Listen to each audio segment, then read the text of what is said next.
แต่เฮามีโอกาสได้เข้าวัดได้มีโอกาสปฏิบัติธรรมเป็นผู้บ่ประมาทได้ยินเสียงปากเสียงเว้าของครูบาอาจารย์น้อมนำลงสู่การประพฤติปฏิบัติซ้ำนี่เฮากับพ่อแห้งอะเนี่ยโยมเป็นบุญล่ะเด้นี่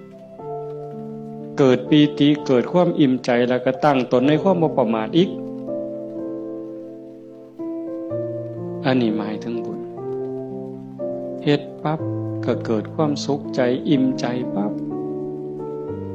ขันเฮ็ดเรื่อยๆเฮ็ดบ่อยๆเฮ็ดดูๆจิตนึกตั้งแต่ถึงคุณงามความดี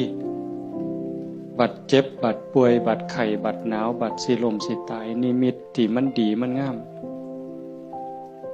นำพาดวงจิตดับปุ๊บไปสู่สุคติขันมันเฮ็ดดูอันนี้หมายถึงดีเด้ให้ท่านรักษาศีลเจริญภาวนาเลี้ยงพ่อเลี้ยงแม่เขาวัดเขาว่าสร้างน้ำทำบุญมีจิตเอื้อเฟื้อเกื้อกูลขันมันเฮ็ดดูบ่อยๆจิตมันเที่ยวทางนี้ดูอันดอกมันก็ง่ายต่อการสิเกิดสิ่งเหล่านี้ในการจูงจิตไปสู่สุคติดับปุ๊บก็ไปสู่สวรรค์